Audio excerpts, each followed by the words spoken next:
श्रीमद्भागवत महापुराण प्रथम स्कंध अध्याय क्रमांक 12 परीक्षित का जन्म। श्लोक क्रमांक 26 के पश्चात।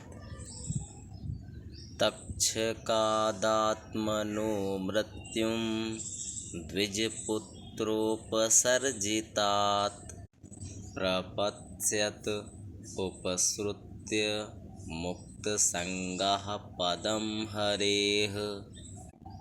जिज्ञासितात्मयाथात्म्यो मुनिर्व्याससुतादसौ हित्वेदं नृपगङ्गायां यास्यत्यद्धा कुतो भयम् इति राज्ञ उपादिश्य विप्राजातककोविदाः लब्धा पचितयः सर्वे प्रतिजग्मुः स्वकान् गृहान्।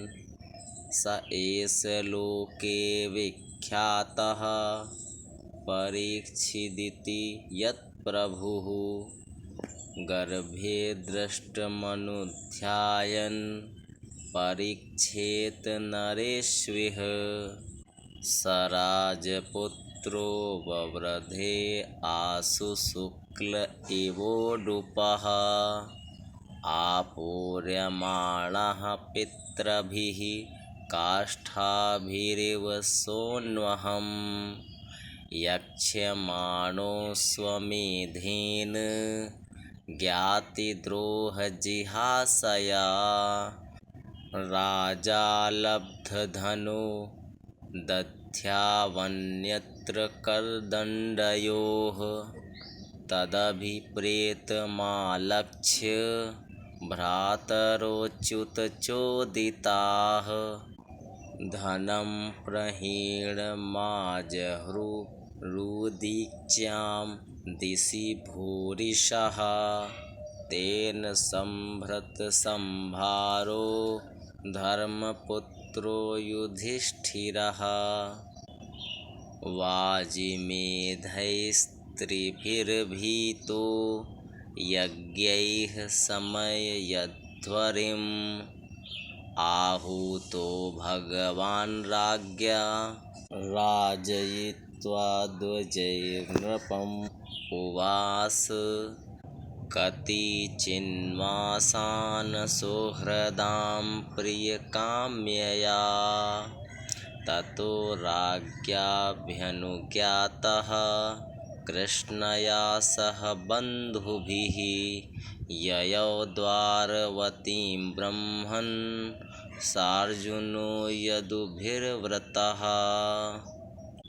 ब्राह्मण कुमार के शाप से तक्षक के द्वारा अपनी मृत्यु सुनकर यह सबकी आसक्ति छोड़ देगा और भगवान के चरणों की शरण लेगा। राजन, व्यास नंदन सुखदेव से यह आत्मा के यथार्थ स्वरूप का ज्ञान प्राप्त करेगा और अंत में गंगा तट पर अपने शरीर को त्याग कर निश्चय ही अभय पद प्राप्त करेगा। ज्योतिष शास्त्र के विशेषज्ञ ब्राह्मण राजा युधिष्ठिर को इस प्रकार बालक के जन्म लग्न का फल बतलाकर और भेंट पूजा लेकर अपने अपने घर चले गए। वही यह बालक संसार में परीक्षित के नाम से प्रसिद्ध हुआ, क्योंकि वह समर्थ बालक गर्भ में जिस पुरुष का दर्शन पा चुका था उसका स्मरण करता हुआ लोगों में उसी की परीक्षा करता रहता था कि देखें इनमें से कौन सा वह है। जैसे शुक्ल पक्ष में दिन प्रतिदिन चंद्रमा अपनी कलाओं से पूर्ण होता हुआ बढ़ता है, वैसे ही वह राजकुमार भी अपने गुरुजनों के लालन पालन से क्रमशः अनुदिन बढ़ता हुआ शीघ्र ही सयाना हो गया।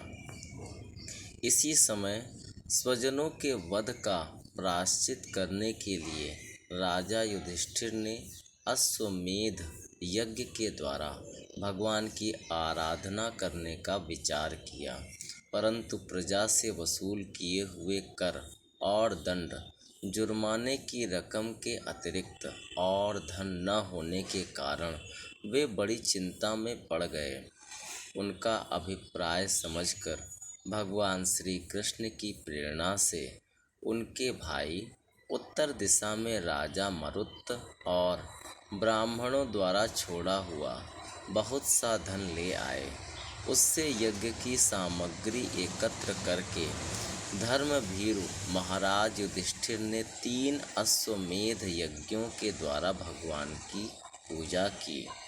युधिष्ठिर के निमंत्रण से पधारे हुए भगवान ब्राह्मणों द्वारा उनका यज्ञ संपन्न कराकर अपने सुहृद पांडवों की प्रसन्नता के लिए कई महीनों तक वहीं रहे।